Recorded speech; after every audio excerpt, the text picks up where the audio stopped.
be sure and get through this. I don't think it'll take too long on the agenda part, but just want to make sure, know this timeline here. Okay, so we start with the Emergency Communications District meeting, and Part of my ID. yeah. Oh, I'm sorry. You're fine. We can get on with business. We've caught up now, we're good. Yeah, we're Just a good. minute, please, I'm not done talking. It's so much fun to come to a fun meeting.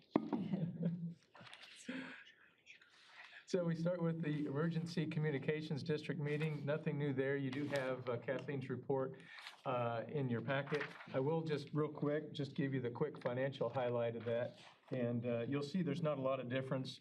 The revenues are pretty close to where they were this year, the same time last year. Expenses are pretty close. The only difference is the revenues are about just a little under $1,000 less due to less interest earnings.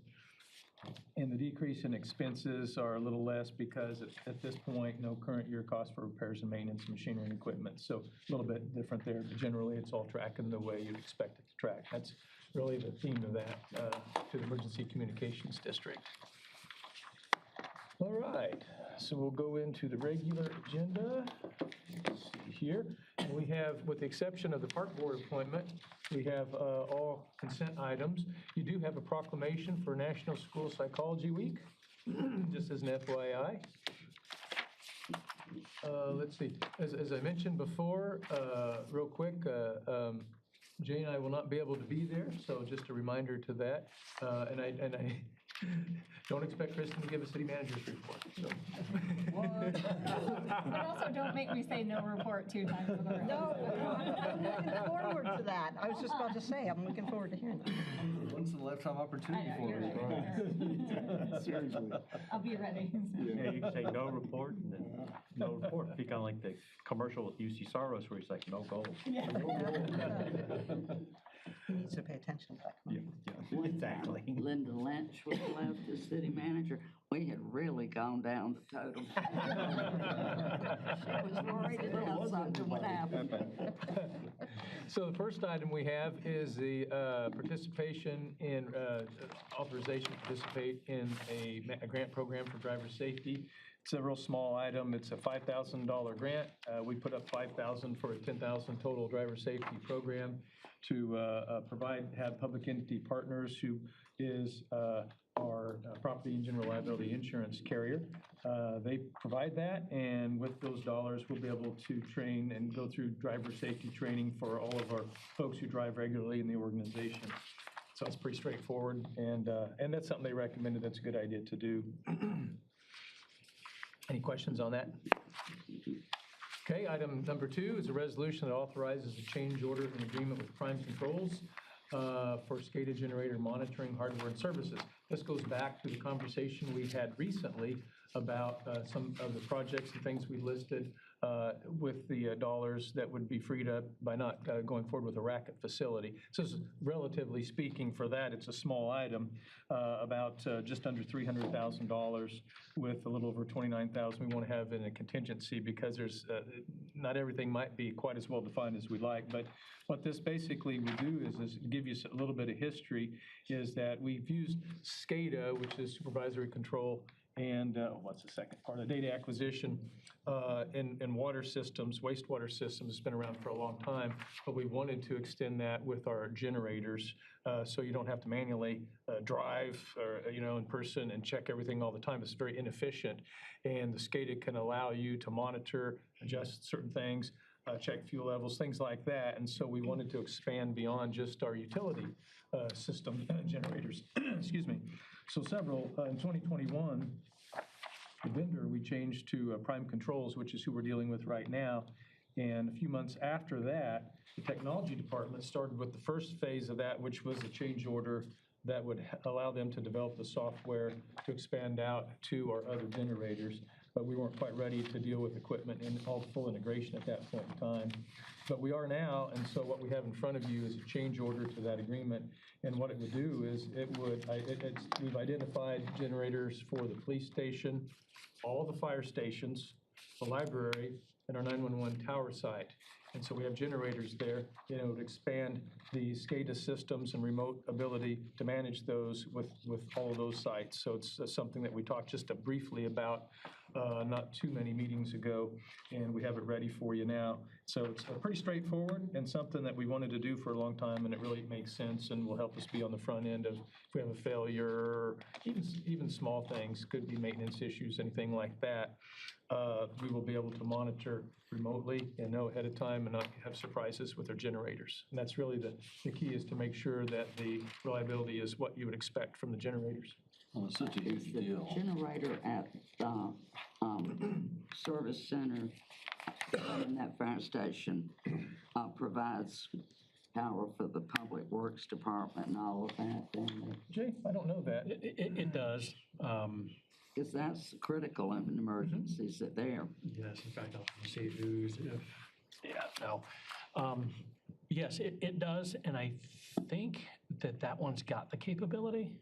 Not 100% on that question. Do you know, Chris? It's not in the utility VT SCADA. I don't know if it's sending out Yeah, signals but to- right, because at City Hall, I think he's got the ability to see some of the information. So I'm not 100% on that answer, but there's a reason it's not included in here. I'm just not totally sure what it Can you is. find that out? Because I'd like to know that. Sure will. I think Public Works is critical when we have emergencies. Yeah, we didn't miss it, but I know there's a reason it's not in there. I just don't know what it is. Right, okay. We'll find out, get back to you on that. All right, the next item is a resolution, simple resolution accepting utility easement through property belonging to Wilson Bank and Trust. And that was related to a project facilitating the development of the Barron office building, where they were required to have some public sanitary sewer, which means you have to have an easement. And so this is just a dedication of the easement.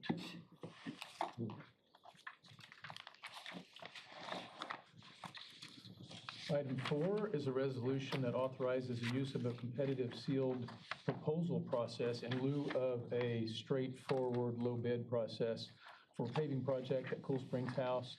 And the reason for that request is obviously that the aggregate driveway needs to be addressed, and we want to add a pad in the back similar to what's at Ravenswood that allows for the tent location and so forth. And because of the sensitive nature of the historic home, rather than just go with a low bid, the competitive sealed proposal process does provide a cost, so you can look at the price and compare the prices, but also allows us to have more flexibility with factors such as experience projects of certain that are similar in scope. And so if there's anything we find that's related a little bit more to the historic nature of these properties, and someone's had more experience there, we can lean in on that, and we can weigh both that and the cost. Is it going to go back as aggregate, concrete aggregate? Is it That's a paving? question. That's a good, Charles. The point, I'm sorry, Yeah, go ahead. Plan to go back? Yeah, I assumed it was, but yeah, good question. Yes. it looks similar just without the cracks. Sure, exactly. And with the pad and stuff, is there any concern about how it's like footed and sided and all that? I know there's sometimes we started getting into add things like that where we have like with the turf fields, we found the sinkhole back there was more of an issue, or the library when we found stuff underground. I mean, we're the pad for the tent, is that been Any very well location concerns with the investigated, or ground is there stability? somewhere we need to keep in mind that there could be something? I don't think we're gonna put it, where the barn is the pad's gonna go out there. The only thought is the elevation, because it'll have to be up a little higher on the edge, but no, I don't know any. So Concerns? minor site work is all they were prepared to do. We haven't done any borings or anything like that. Gotcha. Is there any due diligence we need to do to make sure we're locked in, or? That would be the safe route, would be to do that, so there aren't any surprises. I mean, there's no expectation that there's a problem there, but that would be the safer route, would be to do some sort of a boring to. I don't want to overthink it, but I just know with our past experiences, sometimes, stuff comes up. Wind up being a void that we didn't know about. Yeah, we're like at Windy Hill and we're putting in the sidewalks, and ended up having to go with concrete instead of, we're going concrete here already.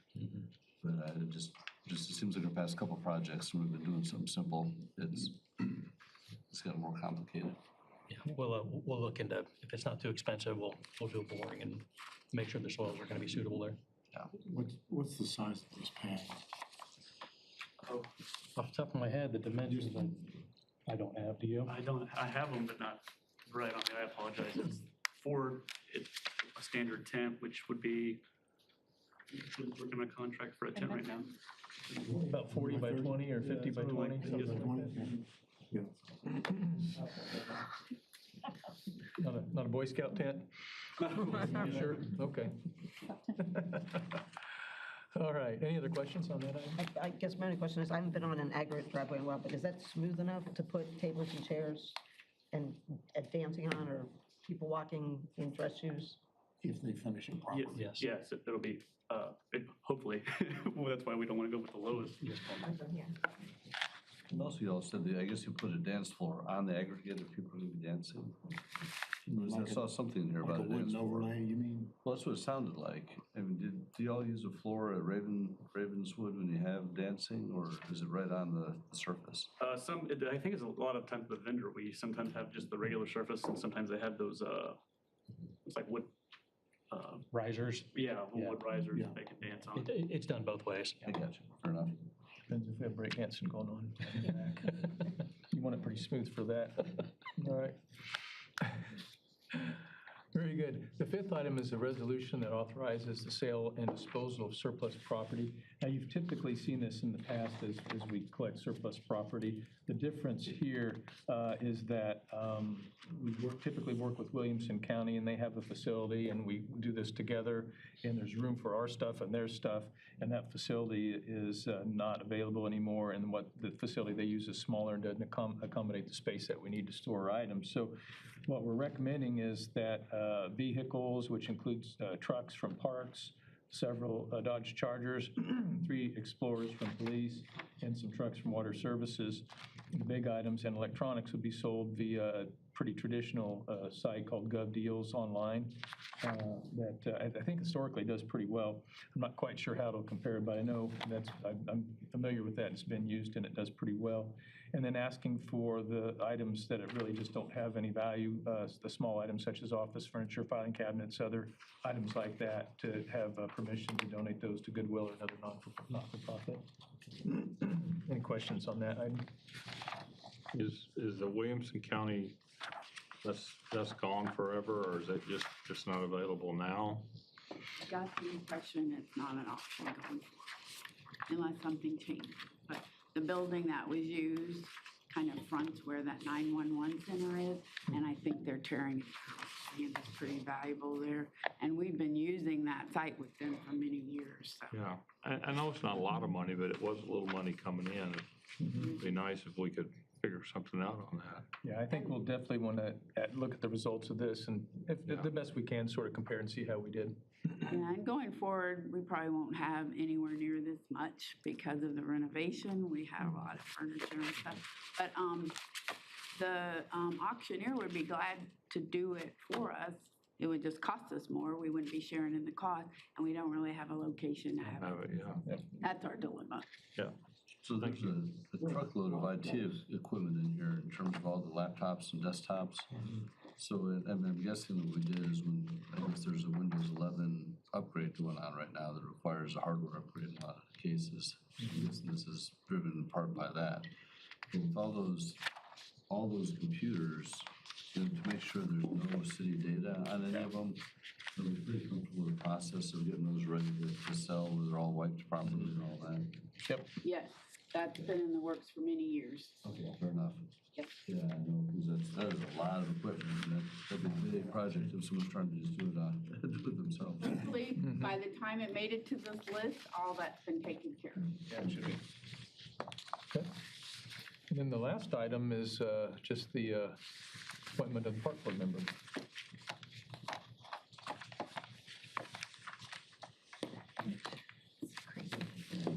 And that's driven by the resignation, is that correct? Yeah. Yeah, by Ryan Ray's resignation. A lot of interest there. And they would serve the rest of his term, right? I believe that is correct, yes. Yeah, because, they will. April. Okay.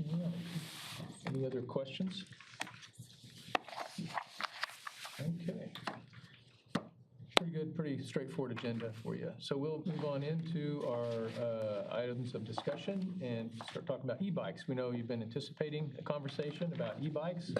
And I will give you, before I get into it too far, a little bit of sort of a overview. What we're focusing on today is really more of a bit of an orientation, it's sort of the why. Why are we talking about it? Basically how state law, local laws deal with e-bikes, what e-bikes are, and you've had some information sent out to you, so you probably have a pretty good idea of e-bikes, but we'll talk about the classes of e-bikes and basically how the situation is set up today legally and practically for streets, multi-use paths, things like that. Chad Grout's here with Bike Walk Brentwood. Appreciate that. They provided some initial input. They're still focusing on input too, so just so you know that, there's more input, I believe, that will come. They're going to meet this evening. We are working also, and I'll cover some of that in here, with a collaboration of folks through the Williamson County Schools, and they're taking a strong interest as well, which is really helpful because they're concerned about the safety around the campus and with their kids. And so ideally, wherever we go, we want to try to make sure we're all in kind of coordination if we can be. That's where we'd like to be. And we know one thing coming out of this, you're not going to see strong recommendations yet because we felt like you might want to take this, want to get some more feedback, put some thoughts into it, and see where you want to be. But we do know, we think that education is going to be a big part of it. That's a pretty easy one. What form that comes into and how that affects, when we say education, what does it mean for example, about signage, whether it be in parks or on trails? We don't know yet, but we do think there probably is a role for some of that, depending on what we want to emphasize and where we want to emphasize it. So we'll go ahead with that and get into this. And feel free to ask questions. I do want to say a huge appreciation for Chief Colvin and Kristen and Charles, and Dave's not here, but in the park side too. A lot of meetings and discussion and some research on this, and we've really tried to take it and simplify it so we don't spend too much of your time into formality, and we kind of just put it in front of you and it's easy to understand so that you can then think about it. So first, the why. Obviously, you've had a lot of concerns.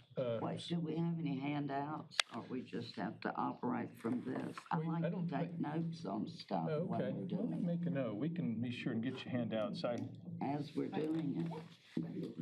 We'll go print it. Good, That's okay. that helps. Thank you, Holly. I'll make a note, just, I didn't know. I'll make a note to make sure that you get handouts anytime we have a PowerPoint up here for That would help. So the why is obviously we show 7 e-bike related crashes, juveniles between 7 and 15 years old, from August 24 to September of this year. Abrasions, lacerations, these are within our city limits. So abrasions, lacerations, some head injuries, broken wrists, those are the types of things you should expect.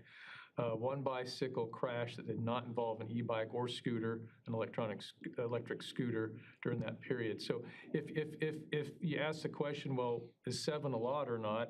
I don't know, but we know that we had 1 on a regular bicycle, right? So that's one way to look at it.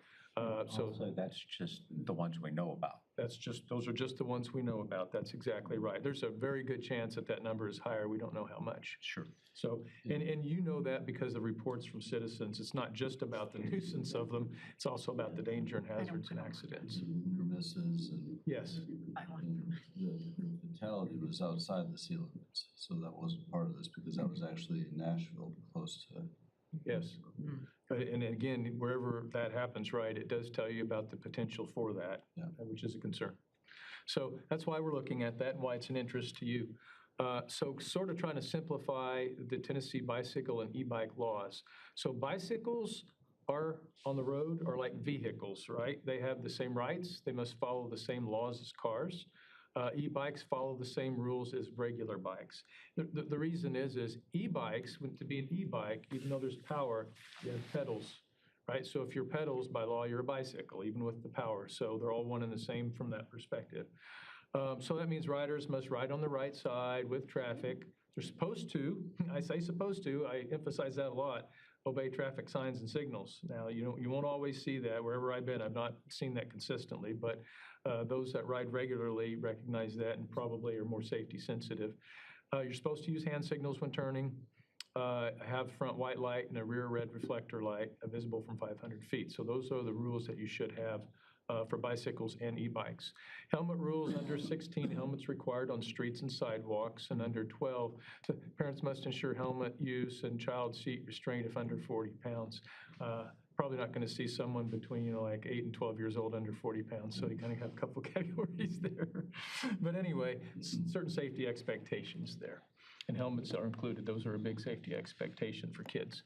We were downtown last weekend on Saturday, and this was midday, and there were quite a few e-bikes down there going really fast. And, of course, it's heavy traffic, and they were weaving in and out. But I did notice all of them have the pedals, which, a way to get around, I think, some of the other. But, I mean, they were operating like motorcycles. Yeah, and that's unfortunately what you see a lot. So there are 3 classes of e-bikes, and I will tell you, anything that looks like an e-bike but doesn't have pedals is not an e-bike. It's outside of this, and unless it's properly licensed and the driver is, my understanding is it's illegal. So keep that in mind. So it'd be already illegal. So the 3 classes of e-bikes, so again, they all have working pedals. Doesn't mean you have to pedal, but they have working pedals. 2 or 3 wheels, 20 inches or larger, and a motor under 750 watts. So as you see, the Class 1, a maximum speed is 20 miles per hour, and it has pedal assist. That means the only time that the electric assistance comes in is when you're pedaling. A Class 2 is similar, 20 miles per hour maximum. It has pedal assist, but it also has a separate throttle. So my wife has an e-bike, and it looks a lot like it's a mountain bike version. It looks a lot like my mountain bike, which is not an e-bike. So if you see us riding out on the trail, you will see me almost dying going up the hill, and she looks like Mary Poppins, and she's not exerted at all. And that's intentional. And so anyway, her bike can have pedal assist. You can set that, or there's a throttle. You can use the throttle. Class 3, which is sort of interesting, it's faster, as you see. It goes up to 28 miles per hour, and it has pedal assist, does not have a throttle. Now, I don't know why they would make it faster and not give you a throttle, but they don't. So it's just pedal assist only. So those are the differences. I'll kind of hit them again. We have a kind of a more focus. There's, again, Class 1, motor helps only while pedaling, up to 20 miles per hour. And a lot of times you'll see along the main frame piece of the bike, it'll be thicker, and that's usually where the battery is. A Class 2, again, up to 20 miles per hour, but it'll either help you pedal or you have a little throttle you can push with your thumb, usually. And in a Class 3, it only helps with pedaling and goes up to 28 miles per hour. So those are the differences. Those are probably mostly what we see out there, though I have seen other things too, right? And that gets into what's already illegal. But those are mostly what you see when we talk about e-bikes. So where can e-bikes ride in Tennessee? It's a good question. Everyone's asking it. Classes 1 and 2 e-bikes that go up to 20 miles per hour, they're allowed anywhere regular bikes are allowed. Though cities you do have discretion that you can regulate or prohibit Class 1 or Class 2 on paths or trails if you want to. We're not suggesting that. We're just telling you right now what you're allowed to do. Class 3 e-bikes, it's a little bit different. They are allowed on roads if they have a speedometer, but they are not allowed on bike paths or trails unless you pass ordinance that would allow them to be on your paths and trails. But right now, by default, a Class 3 is not allowed on paths or trails, just on the road with a speedometer. So wherever we go, we may still have some ordinance cleanup even if you don't want to make any significant changes to make sure, because we don't address e-bikes right now. So we may very well want to at least clarify some things, even if you don't want to change a lot. You may or may not. All e-bikes. Can I ask a question? You bet. 'Cause I don't know anything about these. How do you know if the motor's off? I mean, the average person. You Do don't. you hear it or? No. No, and you're getting into the complexity that makes it difficult to enforce. For example, they're perfectly quiet, right? You will not hear an e-bike. It won't make a whistle sound or anything like that typically. At least I haven't heard one do that. And quite honestly, you will notice as let me go back to the picture. See that thick part of the gold bicycle frame? Yeah. That is usually where a battery is, and it's usually thicker on an e-bike versus a regular bike. My wife's, for example, was not terribly thick. It's not real noticeable. I noticed it, but some of them are even thicker than that. And that's how you typically know you have an e-bike of some kind. But the people that would actually be enforcing this would look at that and know. They would be able to, I think they would be, and I'll look at Jim a little bit, but I think they'd be able to look at a bike pretty quickly and know it's an e-bike. I don't know if they could initially, from a distance, tell if it's a 1, 2, or 3. That's correct. So we would be able to look at it and know that it was an e-bike. Whether or not they're under power, the only time we're really going to know is if they're just using the throttle on a Class 2. So if we see them zooming down the road, they're not pedaling at all. It's a flat stretch of ground. They're not going down a hill. We can assume then they're strictly under throttle power. But again, some of the bikes that we're seeing are considered off-highway vehicles that are more like an electric dirt bike. So they're not a Class 1, 2, or 3. They're a bike that's not meant to be on the roads. They're meant for private property, not something that should be used by children. And those are illegal at this point in time, is that correct? That's correct, unless they are licensed, insured. Treated like a true vehicle. So when we think about sidewalks, and Chris and I had a little conversation, we need to look at our ordinances a little bit to determine how clearly we differentiate between a sidewalk and a wider multi-use path, right?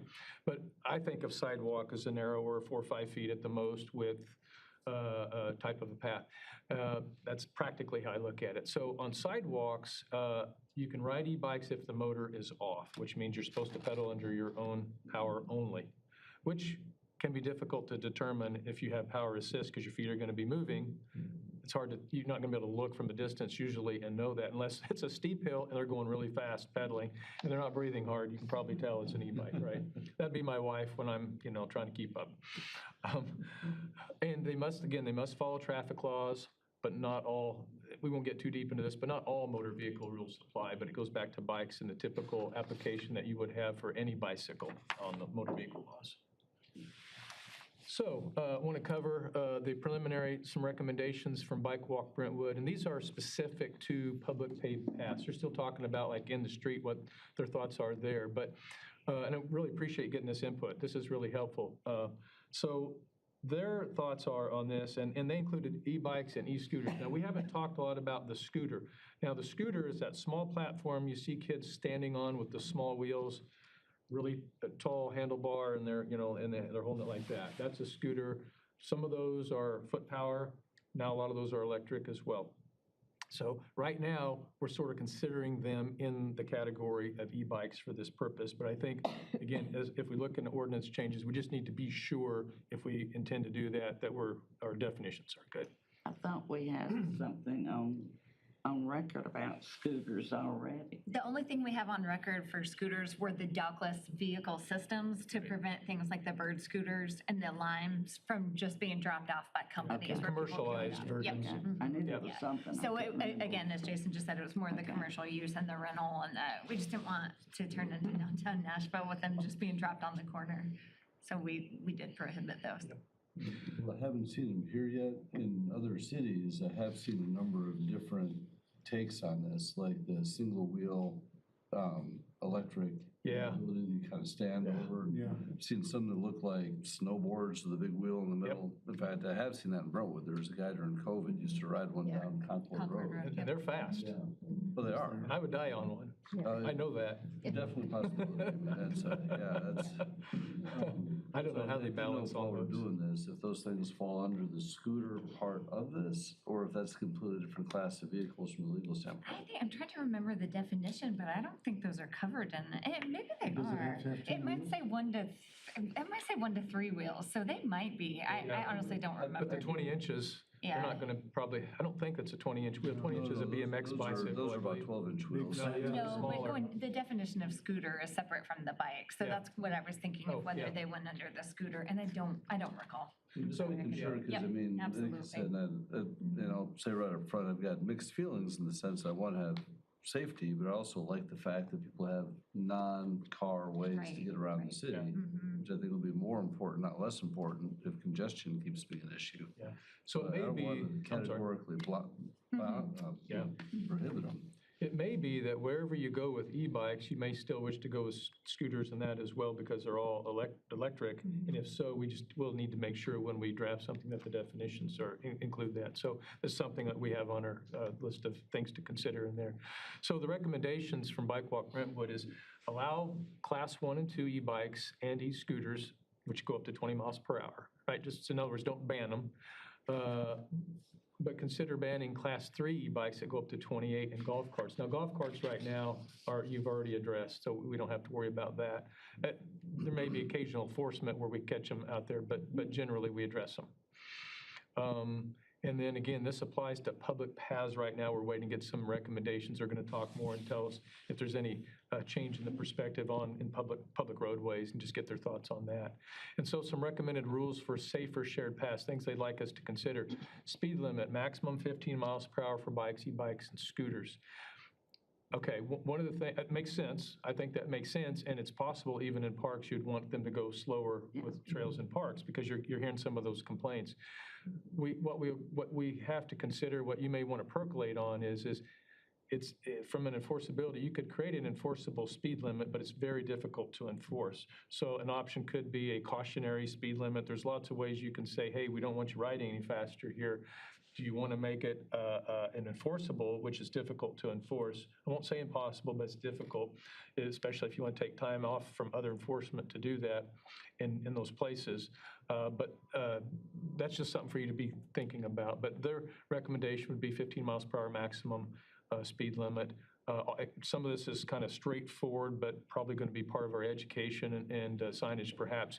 Pedestrian priority, that's always supposed to be the case, right? You yield to walkers, you slow down, you announce when passing. You know, a lot of times you'll have the little bells on the bicycles and that type of thing. Busy areas, whatever we consider to be a busy area, dismount, slow zones near playgrounds and trailheads. And I think we do that right now. Path hours, no change there. Education enforcement, use signs, outreach, occasional patrols. And again, we do signs. Do we need to expand? Depends where we go here on what message we want to send and where the best place is. You don't want a proliferation of signs on all your trails and all your parks, but there are places you can put those. That makes sense if there's certain things, whether it's speed, whether it's some of these protocols that you want to emphasize, right? And just say, hey, we're going to educate you right here as well as through other means. So those are great recommendations. I think the hardest thing for us will be if you want to have an enforceable speed limit. I think having a speed limit in some form makes great sense because 20 miles per hour is too fast in some of these places. It just is. Well, I think sometimes people are willing to slow down if it's not the entire city. You know, if you can, through education, explain why it's important. Like, there are certain areas where you see people that take their little kids to learn to ride a bike, Right. like at the library or one of Granny White Park. You know, you don't want them on those loops flying. No. They can be there, but respectfully. And my husband would be on his walker on that, and somebody would go flying by and scare him to death. But I think we can identify those and hopefully the public. But I saw a grandmother on TV the other night in a city that was making golf carts legal on the city streets. And she had her 3 grandchildren sitting in the back facing the, you know, the oncoming traffic. And the reporter said, and you consider this safe? She said, oh, I wouldn't have my grandchildren here if I didn't. So there's a lot of people that don't think like we're talking this morning, even though it seems so logical. Yeah. It's going to be a real campaign, I think. I agree. You know, when those of you know, when you drive the interstate, especially if you travel, you're gonna find this where traffic's gonna flow at whatever speed, and then somebody's gonna be zigzagging in, they're not gonna signal, and you worry about that because when they're traveling that fast, they think, or not paying attention and don't care about what movement, they're trying to predict your movement when they're zigzagging in, and they don't know what it's going to be. And because of the speed, there's a limited reaction time, and if you happen to change lanes at the time they're zigzagging in, you may not have the ability, either individual or either vehicle, to offset that, and you have an accident. This is kind of the same thing, right? At a localized level, you're walking at a certain speed, and then all of a sudden someone goes by really fast. They assume you're going to stay where you're at, and if for some reason you take a step out of that, you could have an accident. It's really that simple. The real problem on the trails, because I walk them all the time, is what I call a multiply complex situation. You've got walkers or runners on this side, and they're staggered, but only maybe 30, 40, 50 feet. And of course, the runners catching the walkers. Mm-hmm. And then on this side, you've got a mom, maybe a grandmom, and a stroller. And then behind them, you've got a runner. And then behind them, you got a really fast walker. And suddenly, coming around one of the curves is a bike going about 25, 30 miles an hour. And there's not a lot of reaction time. And even though they pass on the left, that's full because it's on, I see it happen all the time. Mm-hmm. Fortunately, I've not seen anybody get run over, but I know of people who have. But then also, the inverse of that, especially on, like when I walk at Crockett Park, and sometimes I'll walk around school times just because of the way my work schedule is. And it's amazing, which this we want to promote, how many children, sometimes with parents, if they're a little bit older by themselves, ride their bikes to Crockett or Woodland, depending on what the school time is, especially from Concord Hunt, Indian Point, and they come right through those paths. And most of them are doing pretty good. I mean, sometimes you'll get 8 or 9 boys going together, and there's kind of a competition going on, which is pretty normal for that. But you have young ladies riding their bikes or whatever, and they've got little backpacks on their back. That we want to promote, and it's rare you see them going a speed that's just because of their age. But yeah, that's where you have the issue. River parks like that sometimes. A park like Owl Creek you wouldn't, because it's kind of a loop. Mm-hmm. So you just don't get a lot of bike riders there that I've ever seen. Yeah. But the parks where you're going from point A to point B, or bikers who don't want to be on the roads but want to ride from the library to Smith Park and back, even just for exercise. A lot of them are very good, passing on the left, ring their bell, whatever. But I've seen some situations where I was thinking, oh my goodness, that 9-month-old baby's going to get wiped out in that stroller. So How do you police this, though? It's difficult. You're gonna have to have extra people in the parks, or is it just every once in a while I'm in there enough. I know sometimes I'm not speaking for the chief over here, but they actually have their bike patrols or whatever, like that we have at the concerts or whatever. And I've even seen vehicles coming up the pass, kind of in certain areas, just kind of easing in and looking. Probably the only way to really do it, and I've never necessarily been a proponent of this, would be to have park rangers. Yeah. And there are some cities that do that, and they just literally spend all day going on the trails or to the playgrounds or tennis courts and just making sure everybody's following the rules. Because even if, and Jim's over there if he wants to comment, but even if the police are there, someone on a bike's got an advantage of being able to go this way or that way or through little spaces. I mean, we got to do something, but you got to think about how do you enforce it too. I think, let Jim go ahead and speak to it. You can enforce anything if you have the resources to do it, for the most part, right? And I think it's a question of resources as much as anything. Jim? I would say that's accurate. There are some things that we could increase our enforcement on. We are stopping more e-bikes. We are enforcing more helmet laws. We're a little bit restricted in how far we can go with that. I mean, the state says we shall issue a warning on the first helmet violation, so we've had to find a way. we don't issue warnings to 12 and 13-year-old kids. They don't have driver's license, they don't have a vehicle that has a tag on it, so we've had to find some ways to do that internally, and we have. We've retrained some of our folks to let them know if you see what appears to be a bicycle or a motorcycle, it doesn't have pedals, it's traveling 35, 40 miles per hour, that's a vehicle that you need to stop. And, you know, our preferred response for juveniles by general order is a warning. So we try to contact the parents and educate them, but we're doing that, you know, one person at a time. And that message spreads, and I'm hopeful that through these campaigns and through some of our enforcement that, you know, more parents will become aware and those conversations will be had.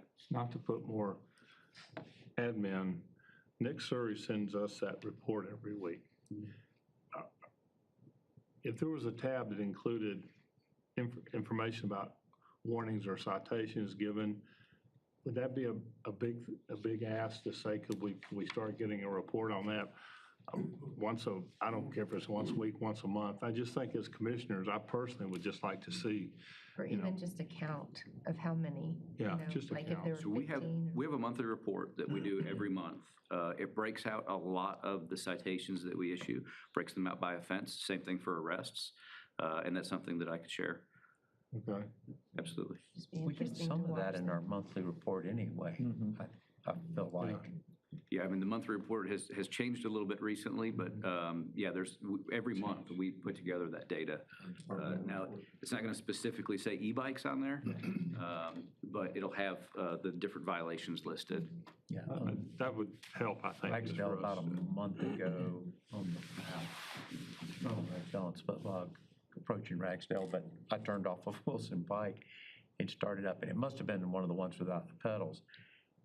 And I would say it was doing all of 45 miles an hour up that pedestrian path, and it was in the evening where it was still daylight, where people were walking, but I mean, I did a double take, I'm like, because I thought, if that's a pedal bike, oh my gosh, you know, I mean, it was flying, and it was probably a 13, 14, 15-year-old, and I thought, that couldn't be legal on that path. So It's not. Numbers of e-bike, one class, second, third, you're talking about you tell them if you see them with no pedals and they're flying, that it's obviously illegal. But what about these other ones, you know, that they seem to be pedaling along, but they're going too fast? Same process, a warning, and is that what happens? Yes, ma'am. I mean, Okay. we can enforce rules of the road, right? So if we see someone like yesterday, one of our officers was driving through a neighborhood and a young man just went straight through a stop sign, made a turn, went into the other lane of travel. And so he was on an e-bike, he was pulled over by the officer. The officer educated the young man. He was very polite and respectful, contacted the parents, sent him on his way. Now, this is gonna sound like I came right out of the Puritans, but sometimes harshness works. Once, if a warning is fine, if they do it a second time, I know that a lot of times the only thing we can do is say $50 fine. Can we confiscate a bike for a month and then give it back? I mean, I think that sends a pretty strong message. You know, when you take away a teenager's phone, that sends a better message saying, now you know better than that. So these citations will not go through our city court. They will go to juvenile court where the juvenile citations Well, then we heard. need to talk with the judge and see if that, I mean, I want to know are we just blowing smoke here that we have no real hope of changing anything, or what? You know, Helmet law violation is just a few dollars. yeah, I mean, that's nothing to some do people. parents have to attend court with them? So they typically do, parent or guardian, and if the child is under 12 years old, we can cite the parent, which we would cite them into our court. The reason I'm saying that is Oh, that the parent having to go to court is probably, and so you would hope the parent would then go, you're grounded off that for 3 months. Absolutely. But I think it's great to educate the first time, and then second time, I think, you know, and I guess y'all talk with the juvenile court, in Franklin. Yes, sir. So it's like, say, hey, it's a issue. I'm sure it's an issue down there too. It is. So, So I don't know if this is more of a question for the chief or for Kristen, but I mean, as part of what we're talking about here, if we put something in the ordinance, and I hate to wait for an incident to have a consequence, but if there is an incident, does that make the likely civil suit or whatever else is probably going to come from an incident? Does that help build a consequence where the parents say, hey, kids, don't do this, because if you do this and there's a problem, there's going to be an unwinnable lawsuit here? Is that part of what we're talking about? And does that build in some consequence that's part of the education program that helps build some, I guess, urgency around this? And this is one of those things I don't love to say. I would like to say objection calls for speculation, but no, in all seriousness, It's a valid comment, but yeah. I'm just curious what we're talking about here. My in terms of biggest, we do something. my biggest concern to protect the city is putting in a regulation that we cannot enforce. I think that exposes us more than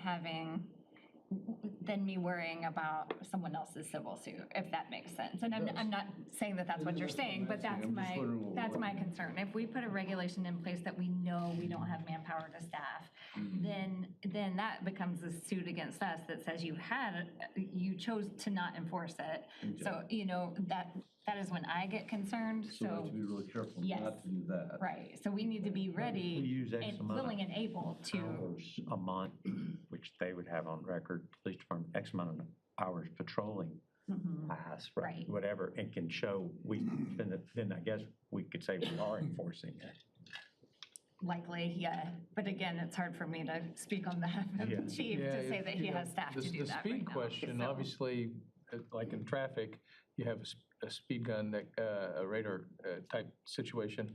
I assume you have the handheld type units.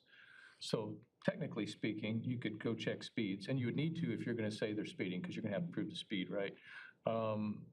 Practically, that's not the easiest thing to do, but you could occasionally perhaps do that. We were talking earlier as well about speeding as part of it. Are there certain, speeding especially combined with not following some of the other protocols creates more hazard, right? So are you not providing warning? Are you driving, what are you doing? Are you being reckless? However you want to define that. But a lot of that's pretty subjective, right? In the end, a lot of that's still pretty subjective. And so as we started to talk about we kind of went into that gray area of, well, boy, it'd be great if you could do this, or you could do that, or do the other. But you have to be really careful, because it is pretty subjective, and it's kind of labor intensive to chase it too. And so you start to weigh that. And so that's why we knew we wanted to get your feedback, but we knew from the beginning that the one thing we definitely need to do is we need to educate, right? We need to educate through the schools, work with them, using Might Walk Brentwood to whatever degree they feel like they want to be involved in that or can be. Information we can put out in different forms. We want to try to saturate if we can on that. Educate when we do find the violator, perhaps. Someone may not wear a helmet. It's a good opportunity to educate them.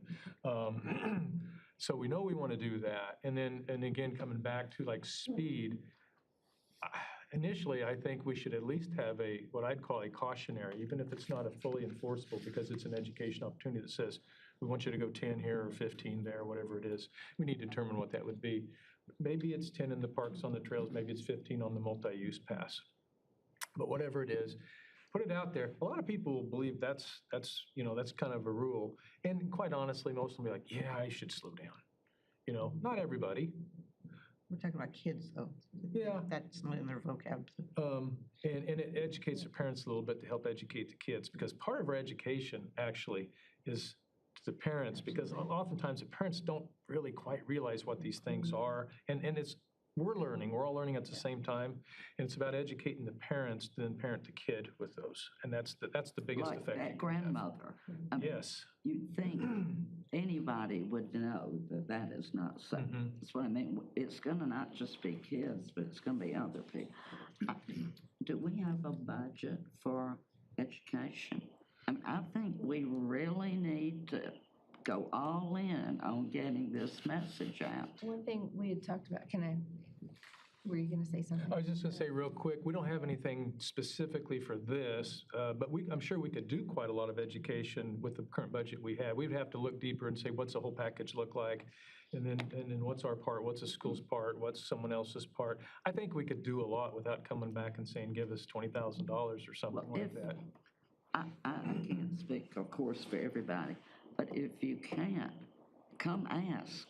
Yeah, Because I think this is important. I appreciate that. We had talked on the park board about having an educational, doing something, working with like the DARE officers when they go in and they talk about to schools and trying to go to the park and have a day at the park where we're passing out some sort of recognizing good behavior and reinforcing that good behavior, like thank you for wearing your helmet, working with Leadership Brentwood, seeing if one of them will help how they do their projects to do something to help bring awareness of what's going on in education more than anything. But somebody suggested, just like they go to the schools and they show the drunk driving, the consequences, to show how, being reckless on an e-bike and the dangers of that, and educating in that same kind of way. And so, I don't know, but we're trying to figure out how to have something where we go into the parks and have a day of education on e-bikes. I think one thing would be helpful, if we had a link on our website and promote that, that information we got where you read about e-bikes, I was stunned. Now, I know I'm not a biker, maybe everybody knows this, but the part where they add pedals just so they can call it an e-bike, that's like those people to me that print, they buy guns that aren't automatic, but they have the add-on.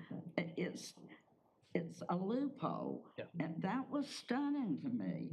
I think that people might read that. I mean, people who have kids that they worry about, if we could post just everything you ever wanted to know about e-bikes, so. There's a reporter who used to be with News Channel 5. Her name is Amanda Roberts. Oh, yeah. And she's a graduate of Brentwood High School. Right. And, she might help. And then, I hate to say this, don't take offense, Chief. It was either a police or a fire new hire that we had recently, and his wife is a Channel 2 news reporter. That's somebody else maybe we could reach out to, to do some local stuff, so. The good thing about educating as well is, as more of the public knows and realizes, if education doesn't work and we do have to figure out a way of enforcement, that will be asked for by the citizens, not put on the citizens. So, I think give education a chance, and if it's just simply not working and we're getting multiple injuries, and the people I worry about are the people who aren't on the bike who get hit by the bike. Yeah, you're exactly right. Unexpectedly, hits them from behind or whatever. And so I think the education path is good. And these are it's kind of a new thing. I mean, they're not, but they are they were popular in places where people did a lot of mountain biking. And of course, we do have mountain biking here, but I'm talking about like Colorado or California or Idaho or places like that. But now they're really popular here. Yeah. And I think a lot of parents don't have a clue how fast they go. I agree. That they really are like in my day, it would have been a 50cc mini bike, Yes. 75cc mini bike. You're right. I mean, 30 miles an hour, something that small, if you wreck, it's a good wreck. Some of these vehicles are just electric motorcycles. Well, and they're not even, they're still wearing a bicycle helmet where it should be a motorcycle helmet. Yes. I mean, that's how uneducated some of the parents are as far as Good point. the helmets, and they won't buckle them. And I mean, we walk all the time at Brentwood High, and you can watch the kids, and they'll have their helmet on, but the flaps of the they're not just right, it's crazy. I have a friend who lives out west, and they sent a video of they had gone to a football game And the number of scooters and e-bikes that were just all piled up, which is great because that means, they're not bringing cars. Sorry for you car folks No, there. it's not. But, We deal with the traffic, so. yeah, but I mean, it is that the parents don't know necessarily what they're even buying their kids and the price is coming down and it's in this area especially. Yeah, it's not going away. And to your point, those single, the skateboard, there's almost like electric skateboards that are one-wheeled and sometimes more. Those are becoming a thing now and it's just, it's growing. Electrifying our lives, aren't we? So, Can I just two things. One is, the Vanderbilt Children's Hospital has a pediatric trauma education team.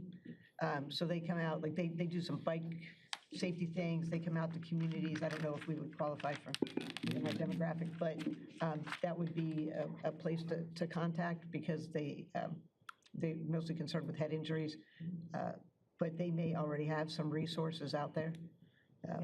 They probably have some literature that, Right. for our educational Right. thing, we use it Yes. like ancillary to whatever we do. Right, yeah, because they do stuff about car seats, helmets, ATVs, that kind of stuff. The second is, maybe we need to talk to somebody that's understands child development, because what I saw in the Y parking lot the other day with a group of kids that were somewhere between the age of 12 and 14 that had the class 2s, one of them was pedaling as he went off the sidewalk, and the other ones just got on the bike, throttle on, popping off the sidewalk, through the parking lot. And that's the problem with the class 2s in people that don't know that aren't mature enough to make good decisions. And so I think we really need to look at what we're going to allow for class 2s and who's going to use them and where they're going to be allowed to be used. You're talking about age restriction? It's age restriction or not on the bike paths, I think when I talked to the chief the other day, he said that they were, one of the things they were doing if they saw them not pedaling was making them turn off the bike and pedal. Right. To keep the speed down. But I think we need to look at class 2s a little more closely. And for the class 3s, we do need to be more specific about I'm sure this will develop, but are we talking about the multi-use trail on Split Log? Can people be on a class 3? Or are we talking more the bike lanes on Murray Lane, Granny White? That when you say next to the road, which ones are we talking about? yeah, and I think Kristen can, go ahead. Yeah. So, and that's, a lot of it is going to be, Jason and I talked about this yesterday and kind of trying to sort through it. A lot of it might be what it's platted as and what it is shown as. But from my perspective, I think most of them are going to be a path trail for which class 3 is currently prohibited, that we will have to opt into. Yeah, if you want to opt into it. If you choose to opt into it. And May not. I can't imagine that's the way the group is headed with This is a that, but. minutia question, but on Franklin Road or Concord Road, those paths that go along, since that's a state route, do we have jurisdiction on the path? That's a good question for Jim, too. I would say, we do for traffic enforcement as far as regulating. Since that was billed Yeah. as part of those I think projects. we would likely have to have, if we chose to enforce some kind, or implement some kind of regulations, we'd probably have to have the okay from TDOT to do that. would Which I be my imagine guess, they but- probably would give, Yeah. but that would be extremely confusing. That's a really good It's question. not, it's on this path, but No, if it's yeah, a state road, absolutely. you're allowed, gosh. So that's what made me think of that, is trying to make it, if we do something, make it uniform. Sure. Yeah, I don't, it's yeah, not I don't you're think on, that's you're off, you're on, minutia at you're all. off. I think that's a very good Along that point. line of questioning, does anyone know if there is a national organization, like e-bike or e-scooter? Is there such a thing? I don't know of one. I just wonder if there's a governing body, for lack of a better term. The League of American Bicycles is kind of dipping its toe, but it's such a evolving industry. Stuff here we hadn't even talked about. It'd be nice to have some consistency. It'd be nice to have some consistency, and it'd be nice to have things that we kind of can project out, like don't ride three abreast on these things. Don't be coming up on people, and what does it mean to make a pronouncement that you're coming up behind somebody at 28 or higher miles per hour? Right. Is that a whistle, a bell, hey, you get out of my way? What is that? You hit on something, Steve, because as you're talking about most of the protocols are just the same for regular bicycles, right? That Right. not everybody does. They should do, and if they did that and slowed down, we probably don't have an issue. Right. And a lot of trade organizations don't want items misused because It opens if up it becomes liability. unpopular, then Right. people don't buy them for their kids. Right. And that hurts theirs, so that's a good question, if there is a trade organization for Yeah, e-bike. and it would be nice, I don't know if we may have something like this already, but like if you get a ticket and you get a warning, but they say you have to go to traffic school. Yes. Traffic school, which requires an interaction, whether that's online or whatever. You have to go in, and you watch these videos of people in crashes and then respond to the question that follows that and see. And, you know, what it does is it creates a moment where people have to stop and think about the situation. Somebody out there in the hall looking for some help. I think he's probably looking for Looking the for the take-back box. Not that, and I don't know, this is just a comment. When we used to bike a lot, when we went to, we would bike over to Percy Warner, and anytime you're in Belmead, you knew you better not ride 2 or 3, you better stay in line. It was because they would drop the hammer. They were just waiting for you. And so if you, well, I mean, You've had experience, I'm hearing this. I'm telling you, even if you're running, they would, I mean, Yes. especially on the weekends, Oh, yeah. they Easier were, to well, control. yeah, it was, No, but, they do but not. I feel like it's kind of like being a teacher. If we can somehow get a handle on this and kind of make people, to your point, like, these are the rules, and get that education out there that we're, you know, however we're gonna do it, maybe, and then it's easier to set that precedent almost, and I don't know how, I'm just throwing that out there because it's like speeding in Belmead. You just don't, because you know Doesn't that they're happen. waiting Better for not. you. Yeah, and so, but the same with bikes. I mean, if you rode 2, I mean, they would come out of the woodwork to stop you. I think it's important that we let it be known and they let it be known that we're working with the bike walk group, because then bikers won't say, oh, this is just the city trying to ruin our Right. fun, you know. That's a pro-bike organization is saying, we want you safe, having fun.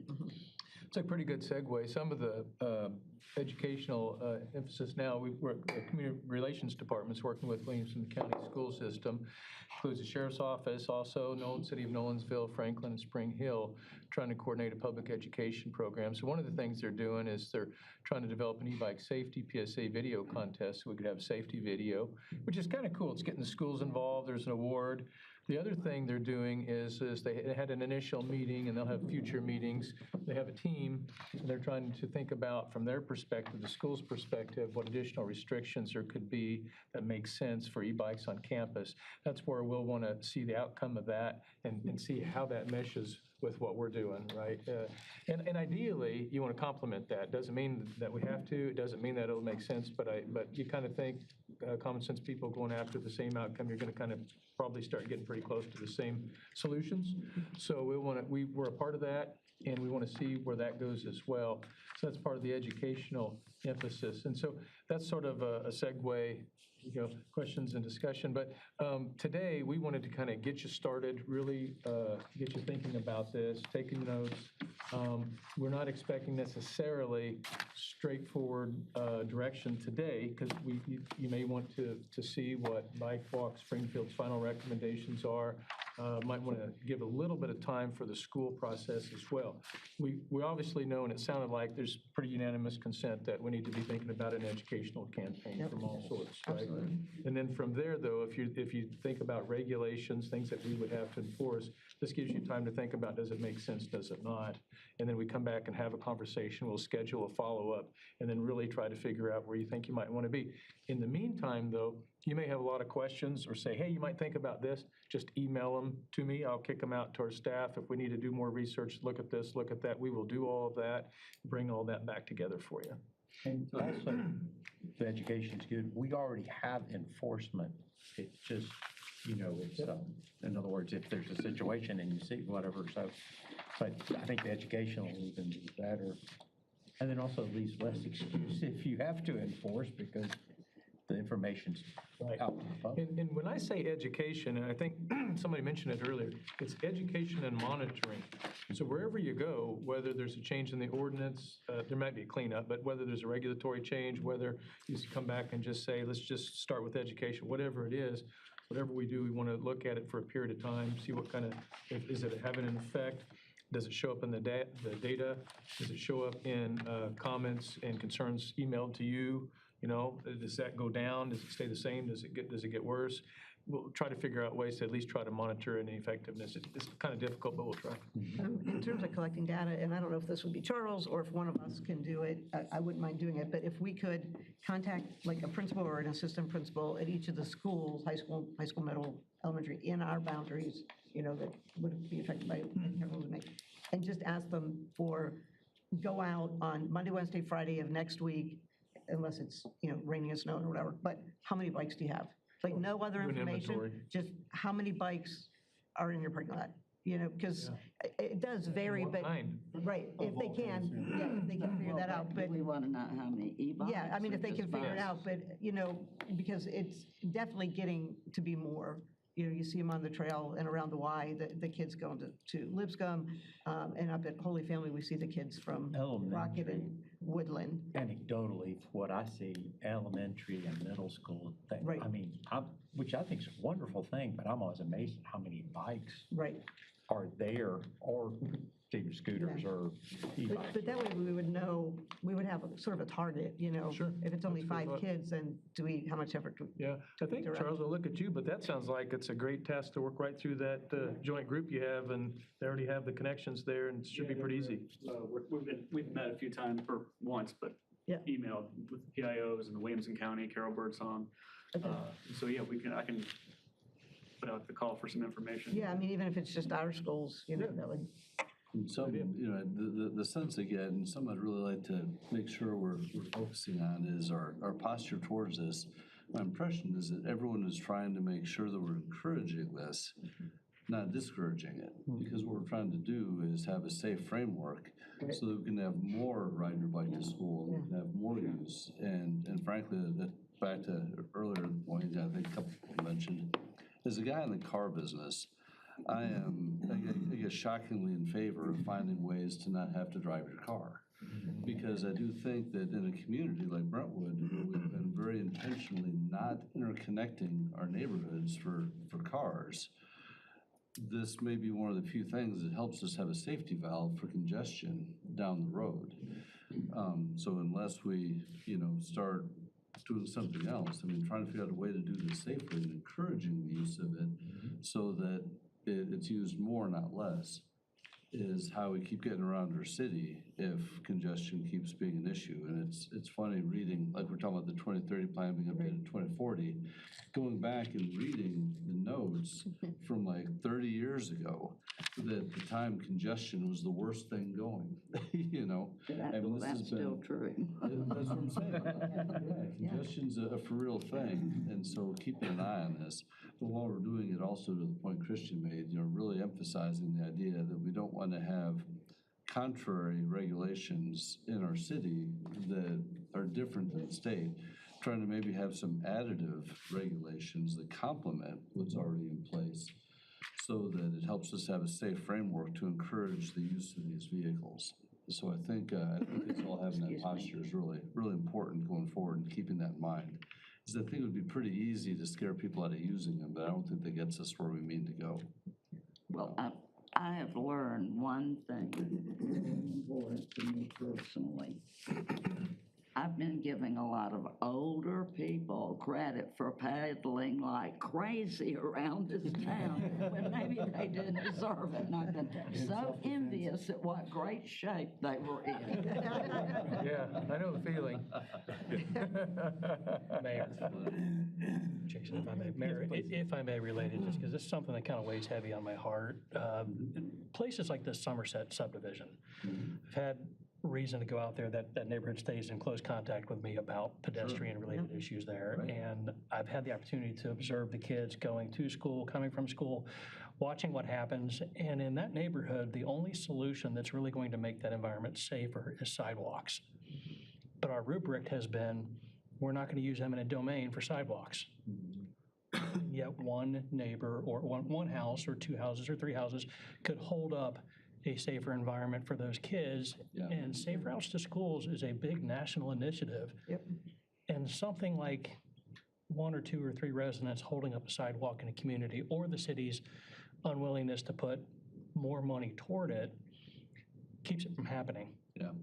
And I worry a lot about the kids in that neighborhood and in that environment. We know we recently went in and made some changes to the intersection of Demery, but the only thing that's ever going to really change that environment is sidewalks. So that's something for the future. What we may want to examine is It's not just that neighborhood. Oak Hall comes through there, and so does Witherspoon. So.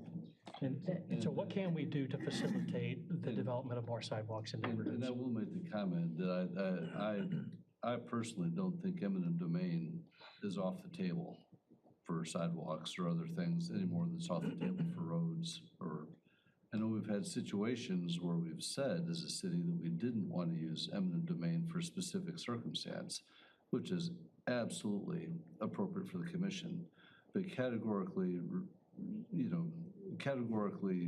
removing eminent domain is a tool to work with. I don't think we've actually done that as a commission. And if we have, we should undo that.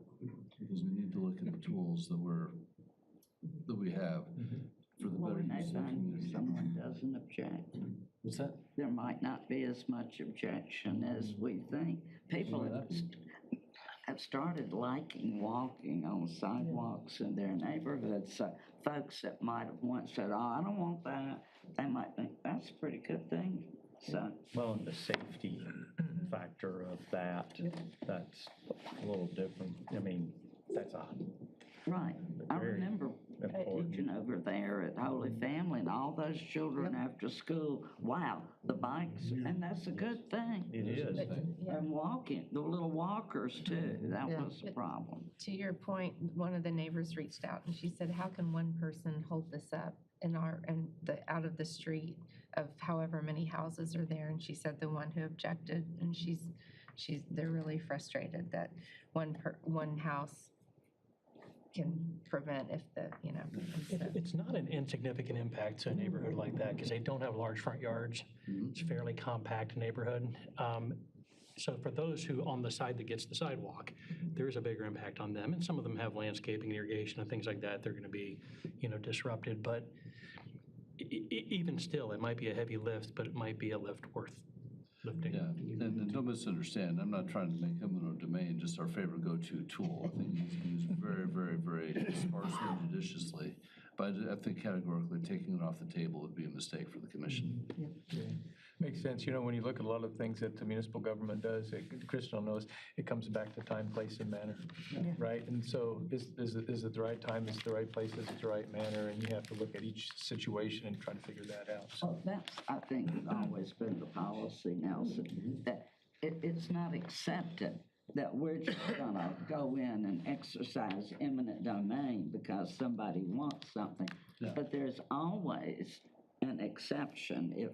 I can remember I won't use his name, but the guy that lives on Wilson Pike, that they had to take all the road in front of his house, and he wasn't really happy, but he's fine now, but. The sewer connection, Cello. Right. And it ended up getting resolved, but I think it only was resolved because we finally said, stated "We're that has taking to it be on." done. They have to have sewer. You Yeah. can't, and so we said, well, eminent domain's a possibility. Yeah, and I think that's the philosophy a government should have, that not, we're gonna take your property no matter what. We should come at it from we're very reluctant to do this attitude. But I think there's a former commissioner that used to repeat frequently that we don't use eminent domain. And Well, that's one mouth. Thank you. Well, and that's what I'm saying. Yeah. I think they're almost trying to make that the policy, just the repetition. That's wrong policy. And maybe we could put this on an agenda. We're talking about a lot of policy stuff right now with something that hasn't been noticed on an agenda, so I'll be the fun police real quick, so. Real quick. No, it's not So, you. You can mention that in your report. I'll do that. I had to quiet them. We'll do our homework because you have some questions here, and so we'll look into those things. forward any other questions you have, comments, thoughts, whatever those are. Please, probably best not to copy everybody. Just get them to me and I'll inventory and we'll get that together. And so we'll be preparing for when we meet again and we'll come back and then that'll give you a chance to really look through the presentation again and think about where you might want to be and have that conversation. We come back together here in the next few weeks. And quick update, just-in-time response, right, Jay? Commissioner Dunn, the generator in the service center, the answer is embarrassingly simple. It's the nomenclature that they used in this little chart. My eyes did the same thing yours did when you asked that, where is the service center? It labeled it as Fire Station 3. I didn't ask where the service center was. I know where that is. But it's in there. It's all On the list. Oh, okay. It includes the full facility? Yeah, it's in there. City Hall is Station 1, Station 4 is, Safety Center East is Station 4. So it's in there. I knew we didn't miss it. It's there. So it's for the full facility, I guess is the We're question. good to go. Good, all right, Thank you. thank you. And I just thank you all for working on this project, because we really Thank you. appreciate it. Appreciate it. Tomorrow, yeah, thanks.